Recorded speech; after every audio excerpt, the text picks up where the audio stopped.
Hello. It's just yesterday we were in Esther. Was it yesterday? No, or 2 days ago. I don't know. That's what happens with a high school teacher on vacation. Not vacation, but summer vacation. You forget what day of the week it is. But anyways, that's totally aside. Let's get into Esther 2. And so, Father, just we pray your word just be opened up today, that new things be revealed as we go through it that we didn't know before. And so, without further ado, let's get into Esther 2. All right? And so I won't give you any contextualization other than to say this is taking place in Persia. And if you want to get some of the contextualization, go back and listen to Esther 1, which was, I want to say, yesterday or the day before. But anyways, it just the other day. So let's get started. Chapter 2, verse 1. After these things. When the wrath of King Ahasuerus, and I'm going to refer to him as Xerxes because that's who we're referring to here, subsided, he remembered Vashti, what she had done, and what had been decreed against her. And so the first time I read this, I read chapter 1, and then you jump right into chapter 2, and you're assuming it's right after that whole deal of him, being upset with her and dismissing her and putting out the all call for a new queen. He came up with the law, if you look at the end of it. But you have to keep in mind those three words that chapter 1 or chapter 2 starts with.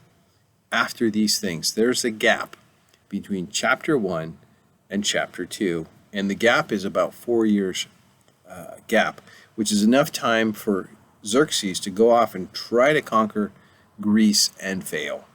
And so the things that he was thinking about, or the wrath that he was possibly processing, was not Vashti, but in fact Greece, I believe. Anyways, that's my belief. And I think he had, and he did have a wrath issue. It's kind of interesting. Once again, I back up as a history teacher, and I talked about this with Esther 1.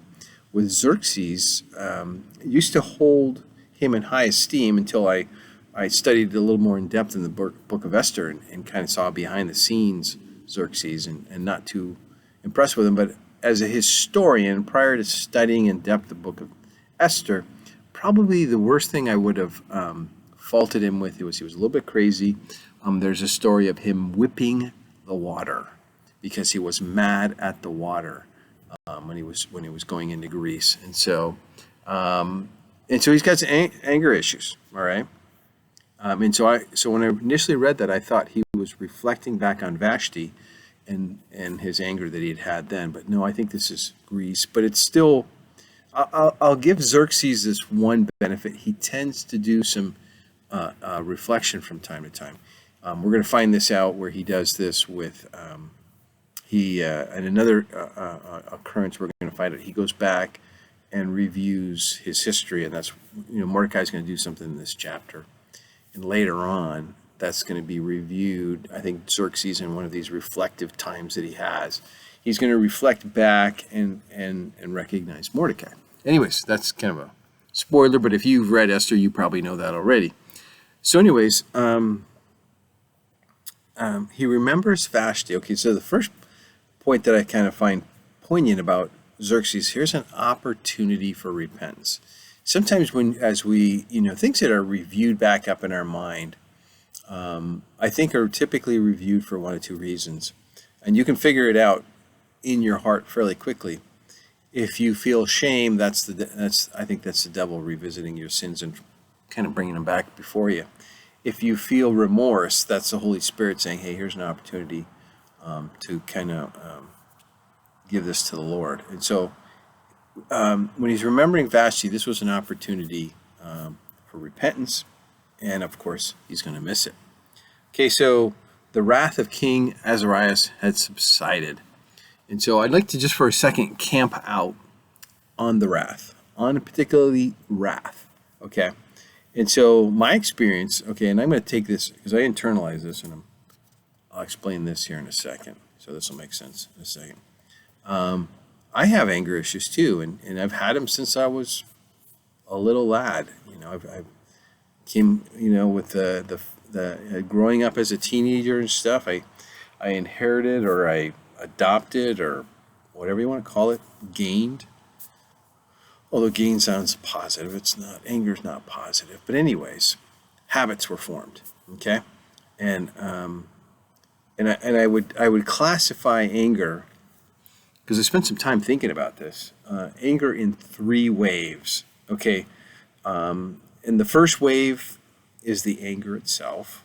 Okay, anger rises up, and somebody asked me the other day, so what's the difference between anger and righteous anger? Now, that's an easy answer for me anyways. Righteous anger is when it deals with something about God, something about insulting God, offending God. When you're standing up for God's word, that's a righteous anger. But I think most of our anger as humans is not righteous anger. And so Ephesians gives us some guidance on that. Ephesians 4:26 says, "Be angry and sin not." Good luck. Good luck with that. But anyways, that's the first wave. You feel the anger rise up. You get offended about something, perturbed, you've reached your limit on something. And so the next step, the next wave, and like I said, there's 3 waves. First is the anger hits you. Second wave are words that come out. Anger is expressed. Anger is, I don't know what the word is. Satisfied, I think is the word. I think of it's you angry and you rah, something comes out. So step 2 is words, okay? And Proverbs 15:1 says that a harsh word stirs up anger. So you can already see you shouldn't go to wave 2. Well, there's still, I think, a third wave, or a third escalation of anger, and that is actions. And let me back up too. The one thing, words are a force multiplier.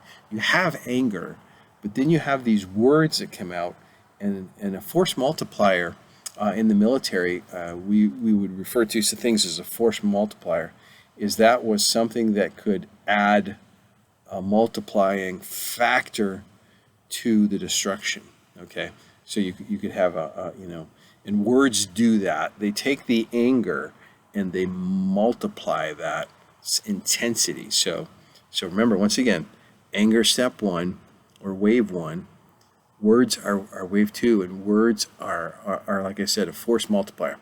And then the third step are actions. Okay, so you get angry, you say something, and then you do something. You knock something over, or you throw something, or who knows what you do.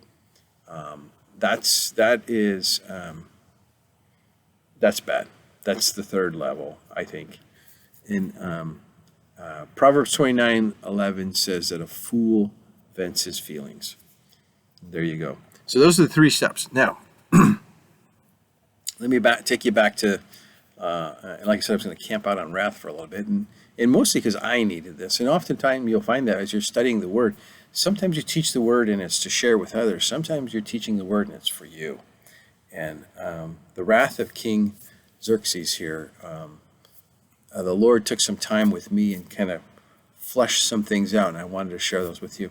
So let me back you up to airplane days. Retired from the military back in 2000, EA-6B, Naval Flight Officer. So that's the right-seater dude. And in front of an EA-6B, there sits between the pilot and his right-seater, that would be me, what we called an annunciator panel. And you had warning lights on there. And the warning lights typically came in 2 colors, yellow and red. And yellow was just kind of a heads up. Red meant that imminent damage or harm was about to happen. So if you saw a red light, that's an action item. And those action items came with EPs, emergency procedures. And so we would have, I used to have a stack of these things, and you had to know them cold. You had to know when this emergency came up, if there's a red light, you were going through steps, and you did those steps even to the point where we did them blindfolded, because you had certain circuit breakers. As a right seater, you had circuit breakers, up this side, and you had some down under here.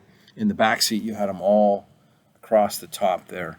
And so sometimes you had to disable certain circuits, and so that required, fifth, bottom row, third one over, pull that circuit.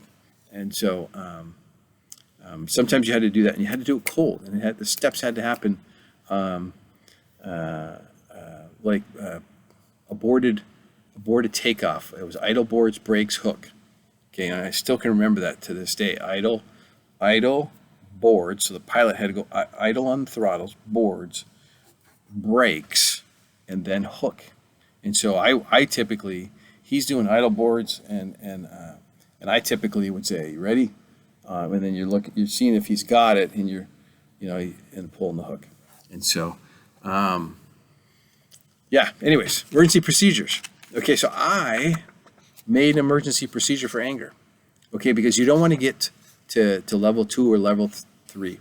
You don't want the words, you don't want the actions. So this is a red light. When you see anger, you should do the following. And I got 2 steps for you here. The first step is a reminder.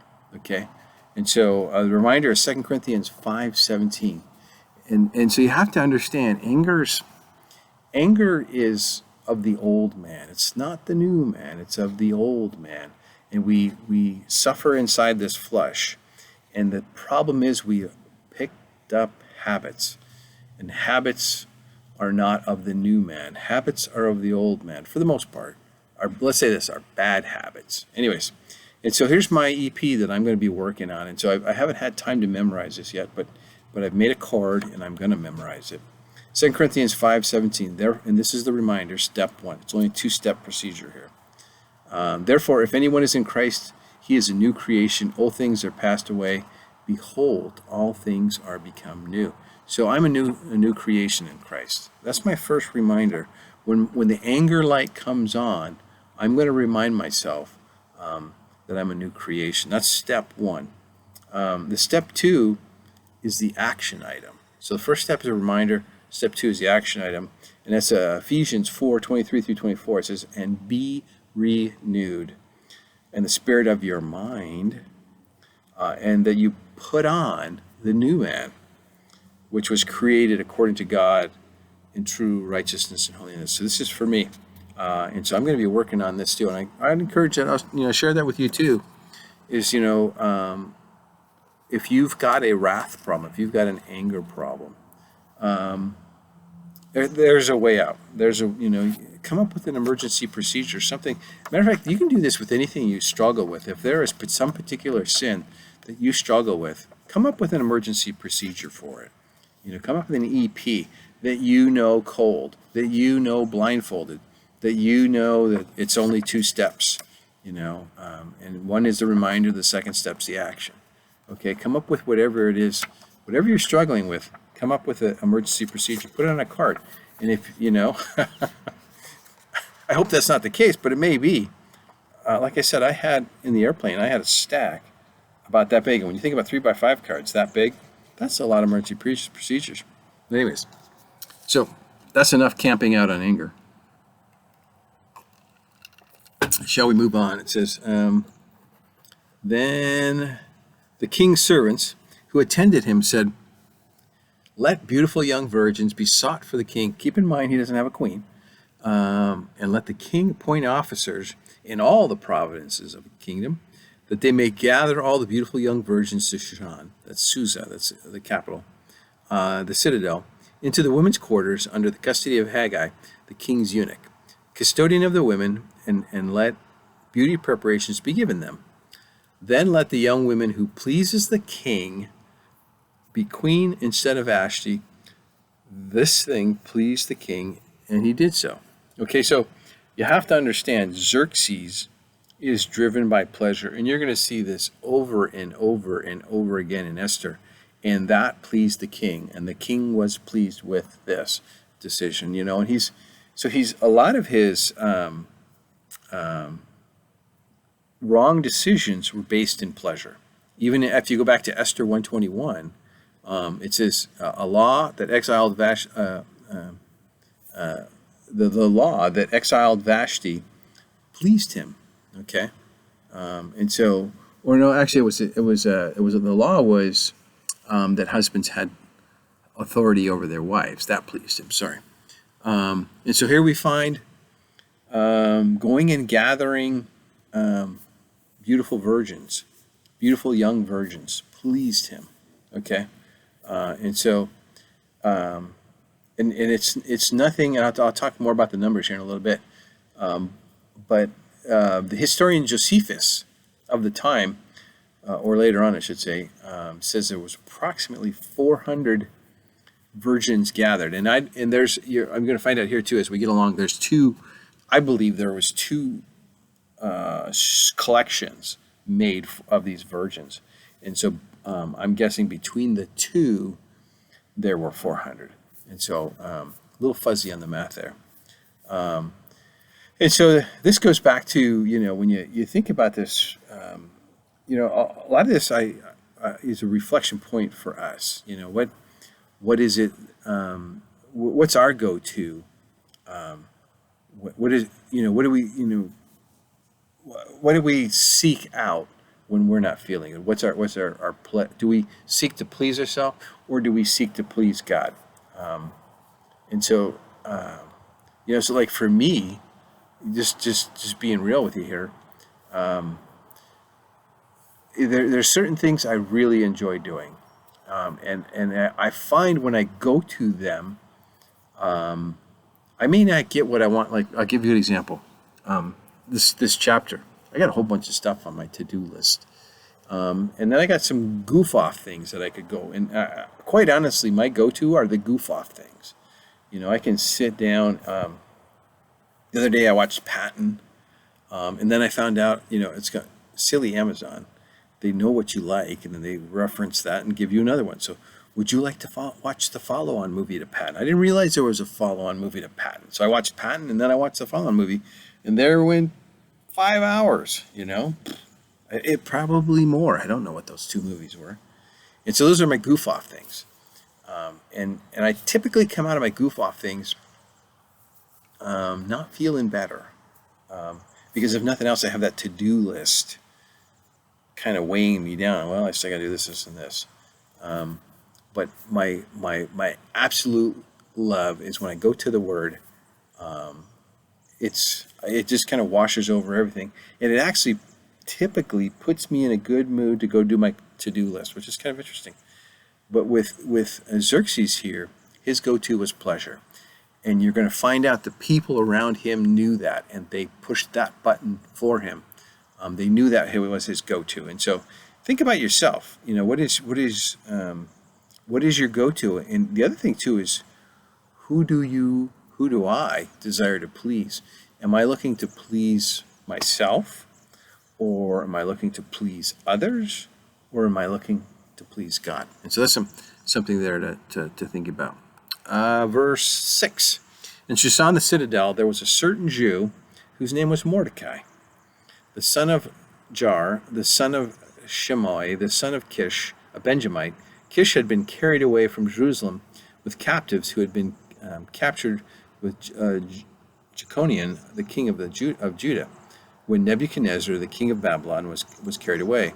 And Mordecai had brought up Hadassah, that is Esther, his uncle's daughter. There's a little catch there. His uncle's daughter. Some people think wrong that Mordecai was her uncle. No, this is Mordecai's uncle's daughter, so it's his cousin. Anyways, I digress. His uncle's daughter, for she had neither father nor mother.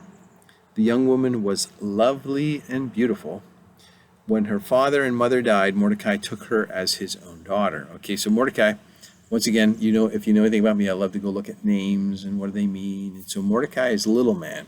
But you're going to find in the chapter of Esther, Mordecai is not a little man. That's his name, but he's not. And so he's third generation Persian.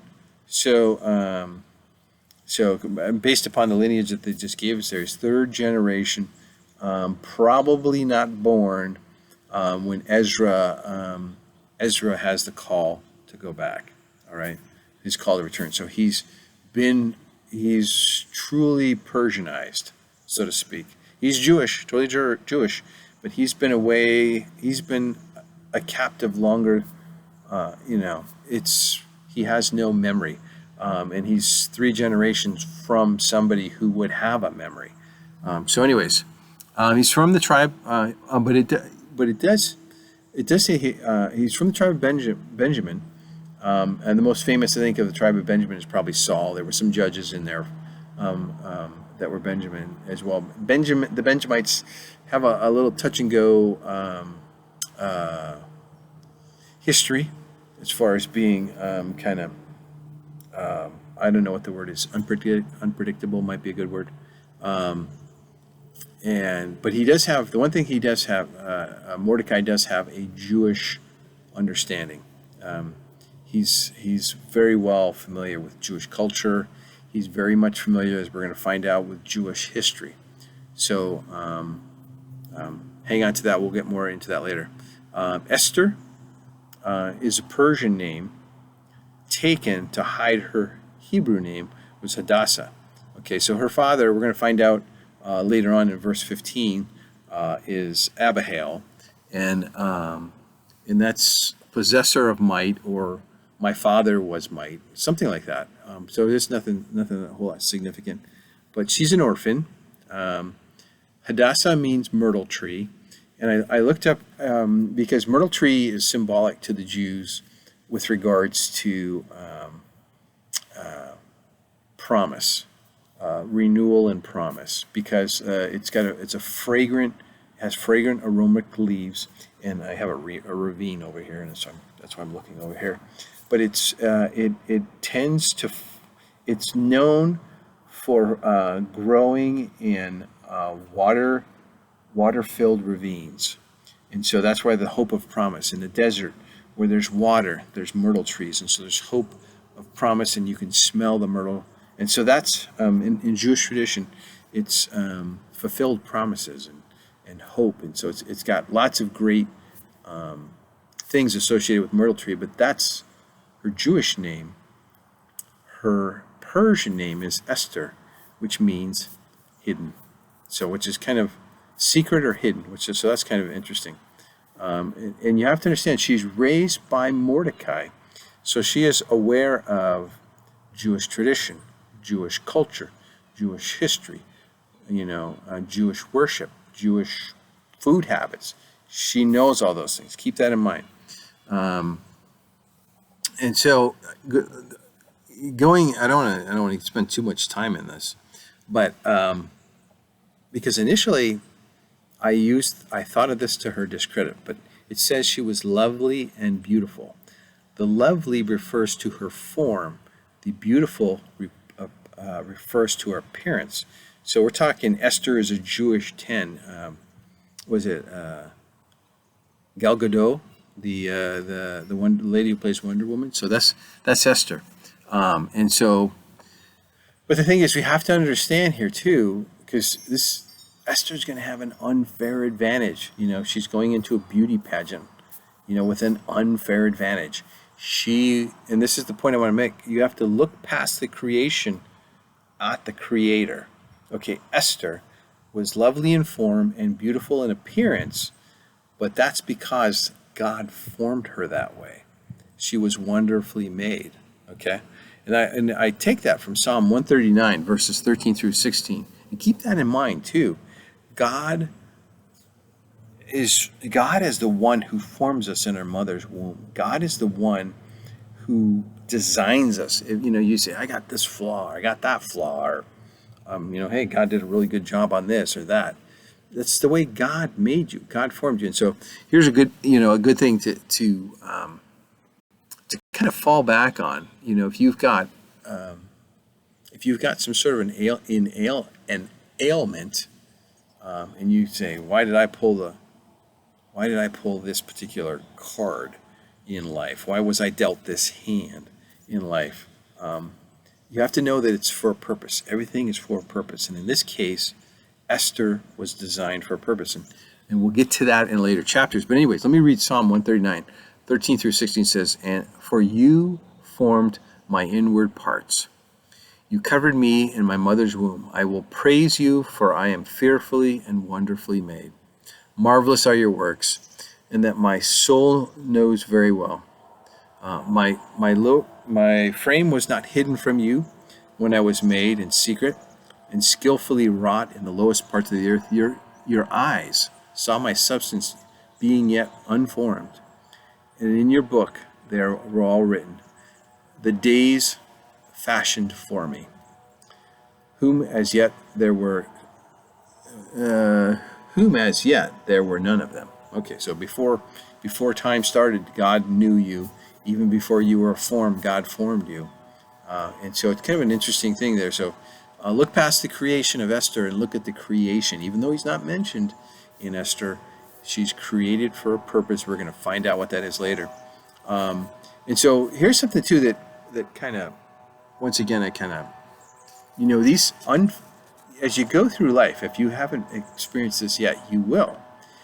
You'll go into competition with somebody who has an unfair advantage over you or is picked over you, and you're like scratching your head, why, and so it's one thing that we have to think about when things happen, when one person is promoted and another is not. How do we deal with that? How do we look at that? I mean, are we okay with that? Is that a stumbling block for us? Okay, I don't know how that is, but I'll give you once again,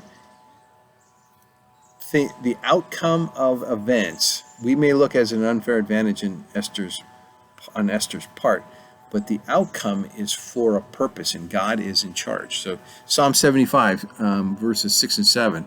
I've leaned on these two verses quite a bit. It says, "For exaltation," and some versions say promotion. For exaltation or promotion comes neither from the east nor the west, nor from the north or the south, but God is the judge. He puts down one and exalts another. And so keep that in mind. And so once again, as we're going through this, because if you're reading this, you're going to go, none of those other ladies stood a chance with Esther, because you're going to find this out. Esther, it's almost going to sound like she can cast a spell. You'll see what I'm talking about here. But it's the way she was created. So don't get caught up in Esther. Get caught up in the fact that there is a creator who's in charge and has a purpose for everything he does and everything he creates, including you. Okay, so what is this? Verse 8. "So it was when the king's command and decree was heard, and when many young women were gathered at Shushan, the citadel, under the custody of Haggai, that Esther also was taken to the king's palace and into the care of Haggai, the custodian of the women. Now the young woman, that's Esther, pleased him, and she obtained his favor." She's under his spell.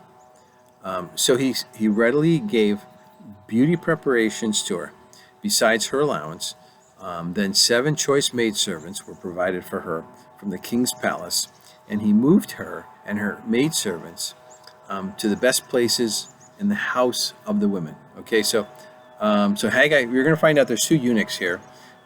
There's 2 houses.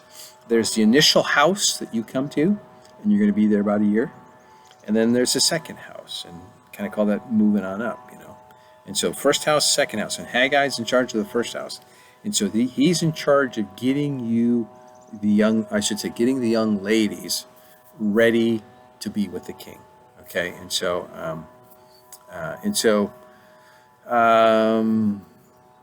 once again, like I said under her spell. We're going to find out when we get to verse 15 that anybody who saw Esther, she gained favor with them. Okay, if you saw her, if you laid eyes on her, you favored her, and so and to some degree it was an appearance, but I think there was something more there. But anyways, so she's going to get 3 extra things. that the other ladies don't apparently have, or at least somehow or another, the favor that she got granted her 3 items. Okay, and they're going to affect her for the positive. So she's got 3 advantages coming her way thanks to Haggai here. The first one is her appearance is affected.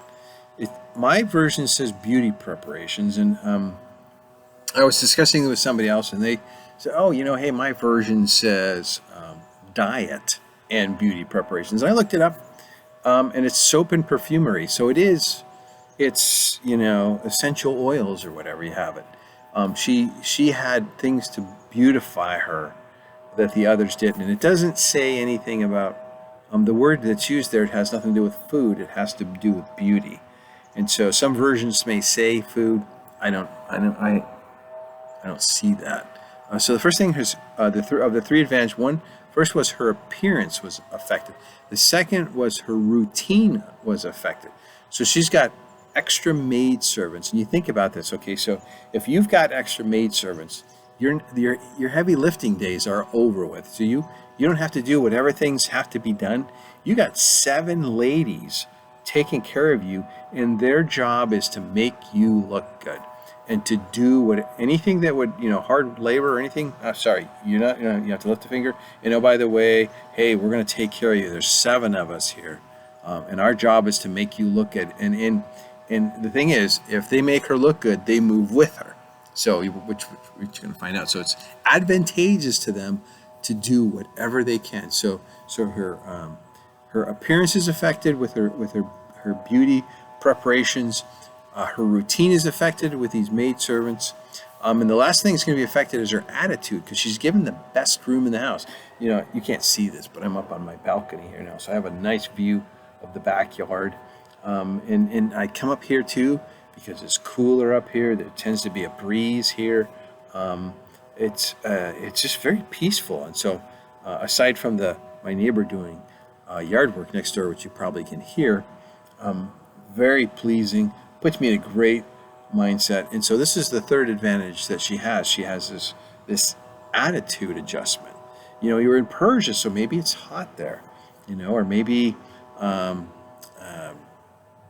the view is better, So she's got this better place going. So working on her attitude. So verse, I apologize for having to grab my glasses, but my notes are really small here. Verse 10. Esther had not revealed her people or family, for Mordecai had charged her not to reveal it. And every day Mordecai paced in front of the court of the women's quarters to hear of Esther's welfare and what was happening to her. And so I got to tell you, I was just talking with a friend yesterday about Mordecai. I'm still pondering the quality of Mordecai, the qualities of Mordecai. And so whether good, bad, or indifferent. So off the bat, he comes off the bat, our first kind of introduction to him is he had adopted Esther and raised her, even though she was his cousin. She's older, he's older than her, so there's an age separation. And so, as his cousin, he takes care of his cousins, raise her. But he also has her hiding her identity. Okay, so I just came off of a study of Daniel, and I was really, really, really impressed with Daniel, because Daniel was a righteous man. And right from the get-go, he doesn't deny who God is. He doesn't cover up that he's a Jew.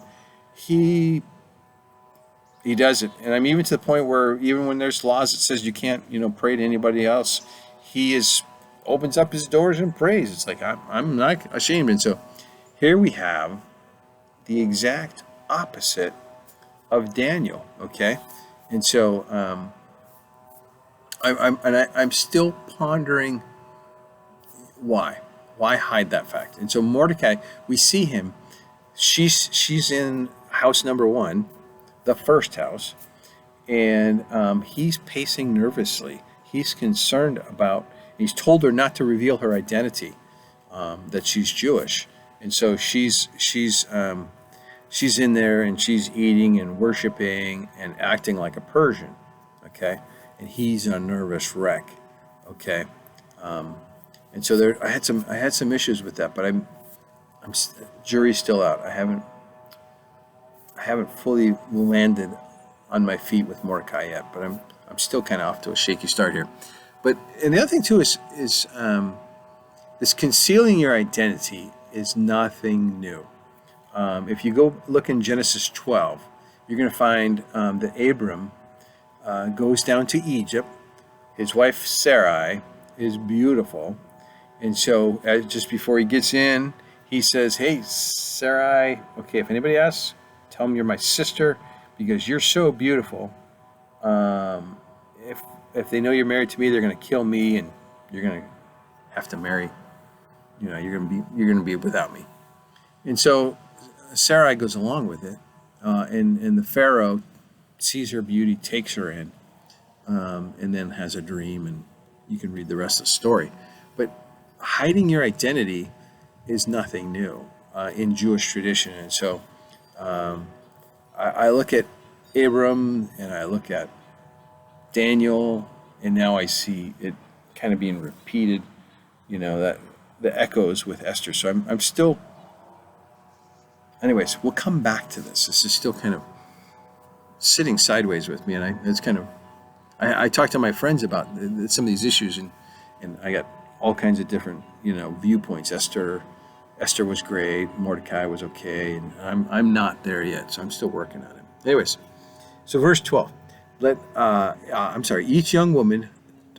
Each young woman's turn to go into King Azarias after she had completed 12 months preparation, according to the regulations for the women. For thus were the days of their preparation appointed: 6 months with oil of myrrh, and 6 months with perfumes and preparations for beautifying women. So it sounds like it's a 12-month beauty camp. But in all honesty, there's a reason for the 12 months. I think probably the biggest reason was they want to make sure they weren't pregnant. These are the future wives of Xerxes, okay? And so this collection is to be his wife. And, spoiler alert, kings have more than one wife. So this collection of ladies, of young virgins, are his future wife. Let's hold these ladies in the house for 12 months. Yes, we're going to give them this treatment and this treatment. However, we're also going to make sure that they don't have any diseases. We're going to make certainly sure they're not pregnant. And oh, by the way, they're about to go into the court, and they've been collected from all of the different provinces, and they don't know court procedure. They have got to learn. Hey, you do this, you do this, you do this. This is how you act in court, in the king's presence. This is not how you act in the king's presence. These things are allowed. These things are not allowed. It kind of reminds me of there's an old musical, and the title escapes me, where they take this peasant girl and they pass her off as a wealthy young lady. And you probably know the story and know the title, and you're seeing it right now, but I can't remember. But anyways, it's similar to that. They've got a year, and so there she is. She's in there for a year. Verse looks like 13. Thus prepared each young woman went to the king, and she was given whatever she desired to take with her from the women's quarters to the king's palace. In the evening she went, and in the morning she returned to the second house of the women, to the custody of Xerxes. I love that name. The king's eunuch who kept the concubines.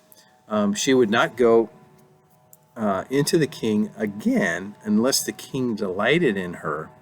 There's that pleasure component, and called for her by name. So got their year's worth of training, okay, and they leave the court of the women's quarters in the evening. They're spending the night with Xerxes, okay. I'm going to assume at that point he's a pleasure guy. He likes pleasure. So I'm assuming they're going to be deflowered, okay. And in the morning, they move from the first house. They've kind of ascended to the second house, okay.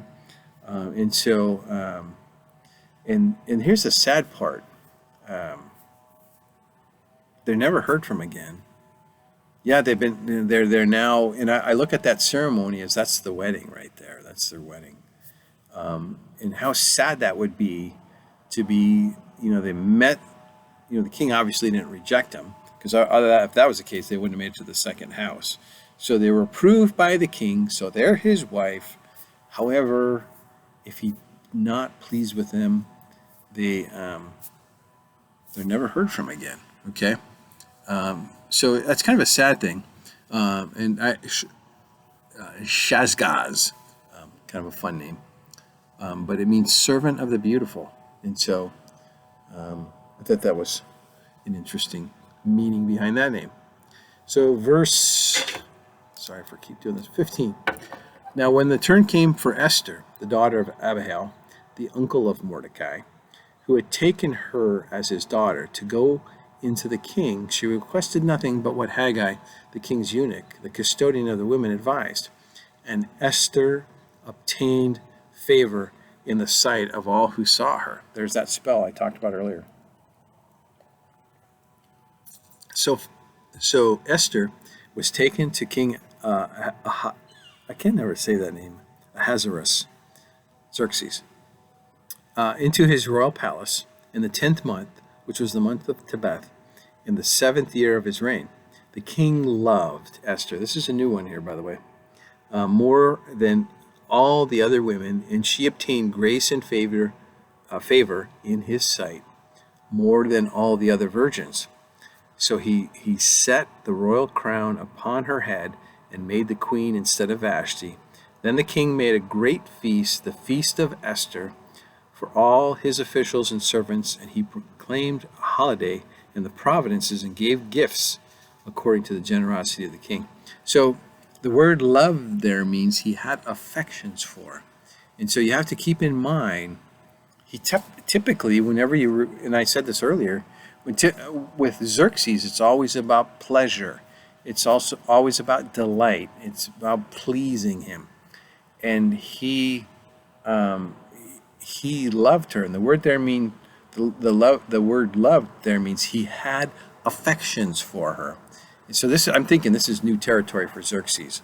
And so this is where you kind of go back to look past the creation at the creator, and that we are all created for a purpose. And so how Esther was created was for specifically right there. She's not under his spell. That's Xerxes. Basically, I want to say being manipulated by the purpose of God. I don't know how else to say that. Involuntarily obeying the purpose of God. However you want to say that. So she obtained grace and favor, which means kindness, in the sight of more than the other virgins. And the word there, virgins, it can be virgins or brides. And that's why I said that all of these ladies who make it to the king, basically that's their wedding night. They are married to the king. Only one of them, kings have multiple wives, but they only have one queen. And so, this is the first gathering. You're going to find that there's 2 gatherings of virgins, but this is the first gathering, and I believe the first gathering of virgins were to be his wife, and the second gathering of virgins was to be concubines. We'll talk more about that. I'll talk about it right now. Sad, it's kind of, how do you say this? It's sad that there's somebody in the Bible who is so gifted and so bright, yet was so gullible to the temptations. No, I'm not talking about me. I'm talking about Solomon. Solomon. I'm gonna use Solomon as an example of a king, a contemporary king of this time. Although Solomon was prior to Xerxes, it still kind of gives you the flavor of what kings' arrangements were like. With Solomon, if you go 1 Kings 11, the first 3 verses, it talks about. Let me just read it to you, because it's actually kind of sad. This is the sad part I was trying to communicate. King Solomon loved many foreign women, as well as the daughter of Pharaoh, women of the Moabites, the Ammonites, the Edomites, the Sidonians, and the Hittites, from the nations of whom the Lord had said to the children of Israel, "You shall not intermarry with them, nor they with you. Surely they will turn away your hearts after their gods." Solomon clung to these in love, and he had 700 wives, princesses, and 300 concubines, and his wives turned away his heart. And so here's some numbers: 700 wives and 300 concubines. And so when you see, when we're going to see here in Esther, there's two collections of virgins. It tells us that the first collection, or this collection that Esther's in a group with, this group of virgins, were basically to be his queen, which means to be his wife, because you had to be his wife, and then the best wife was the queen. And so, because there was a question I had more than all the other virgins, and like I said, that word virgins there, it's virgins or brides. It goes for either way. And so there's this Feast of Esther. The entire empire is aware that who the new queen is and what her name is. Now you have to understand, this is a feast, not a wedding. Okay, this is a coronation celebration, not a wedding. She was, and I honestly believe this, she was married the day she left that first house. She got married the day she left the first house, and that night she became his wife and moved into the wife's quarters. All right, that second house. It's also happened to be where the concubines live. But anyways, verse 19. When virgins were gathered together a second time, Mordecai sat within the king's gates. Now Esther had not revealed her family and her people, just as Mordecai had charged her. For Esther obeyed the command of Mordecai as when she was brought up by him. Okay, and so this is what I was talking about. There's a second gathering of virgins. And so, and I initially, when I first read this, I was like, the second gathering. Oh, they're talking about moving from the first house to the second house, the second gathering of virgins, because they were gathered at the first house and they were gathered at the second house. That could be the case. However, I believe the first collection of virgins was the hunt for a queen. Queen, wives, king, the king's wives, and of those, one of them was going to be his queen. Boom. First collection, check. Okay. I think the second group were for his concubines, and so, which it's kind of, I don't want to dwell on this too much because it's kind of one of those awkward things, but it's just a shame because, and clearly, a wife of the king is for his lineage, to pass his lineage, and a concubine is for his pleasure, when in reality, a wife should be there for a husband's lineage and for his pleasure. And so I think these guys were missing out on really what a good wife brings to the table. Anyways, I don't digress. Let me see. Okay, so Mordecai. Yeah, he's now at the king's gate. So he got a promotion out of this deal. Esther's marriage brought him a social promotion equivalent to a judge. I mean, this is where the judges sat. They sat at the king's gate. So he is no longer pacing in front of the women's court. He's now comfortably advanced up the social ladder, thanks to Esther. All right. And in those days, when Mordecai sat within the king's gate, two of the king's eunuchs, Bethem and Teresh, doorkeepers, became furious and sought to lay hands on King Azarias.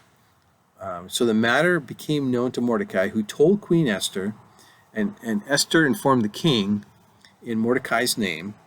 And when an inquiry was made into the matter, it was confirmed, and both were hanged on a gallows. That's what the King James says. I'm going to explain that here in a second. And it was written in the book, a of Chronicles in the presence of the king. And this is that book I was referring to earlier that, when Xerxes has these sad moments, he sometimes will go back and reflect. He's going to go back and read this later. So I'm just letting you know that. So first thing I want to address there too is, because I'm a history teacher, and I love when the Bible, which always does, it just kind of bounces off history from time to time. Certain things from history will be sprinkled in there. And so King James says hanged on a gallows. The interpretation kind of was lost somewhere in there of how the Persians did this. And so this is one of the things I'm kind of, I don't want to say fascinated, but I find interesting, as weird as that may be. There are 4 civilizations that used public execution as to communicate power, also keep the people under control, both the people they were about to conquer and the people they had conquered. They used public executions as a means to keep people in check. And there's 4 civilizations to me that, as a historian, that I just find fascinating, and I'm going to take them in order of what I think is gruesomeness. I'm going to let you know right now the Persians are number 4. They're the most gruesomest. But I digress. The first ones are the Assyrians. The Assyrians, and they get extra credit for creativity points, because they're the first ones that kind of come up with this whole idea of, as you're coming in and conquering a group, let's keep the people terrorized, both the people you've conquered and the people you're conquering. Let's set up public executions that last, things that last, that can be seen for a long period of time. And so, what the Assyrians would do is they would take a pole, and it's like a flapjack. They basically take a body and they just jam it on that. And so the roads, the trees down this road, they're going to hack off a lot of the branches and stuff. So there's just a tree, a spike, put a body on that. And so all along the road, you've got these bodies, and they're impaled. And we know this because the walls of their capital, the Assyrian capital, had murals of all these, everywhere they went, they got these bodies. And so that's number 1. Number 2, we don't have any murals that we can go back to, but we have tales from people who observed this, would be the Mongols. And the reason why, like I said, number 1 is Assyrians, because they get creativity, but boom, you're dead. You jam that through your heart, you're dead. Okay, so that's why they're number 1, and it's not that severe, because you're going to see as we go down the list, it takes longer to die on some of these other ones. Okay, so the second group is the Mongols. Mongols would come through, and they would basically, as they killed people, they chop their heads off. They kill them, and then later on chop their head off. So the person's already dead, but they would collect heads, and they were, it's kind of weird to discuss this, but still, they would take and they would put pyramids of heads, and they actually separate them: men heads, women heads, kids heads. And so that was their means of keeping the people terrorized. So the Mongols are number 2. Number 3 are the Romans, okay, with crucifixion.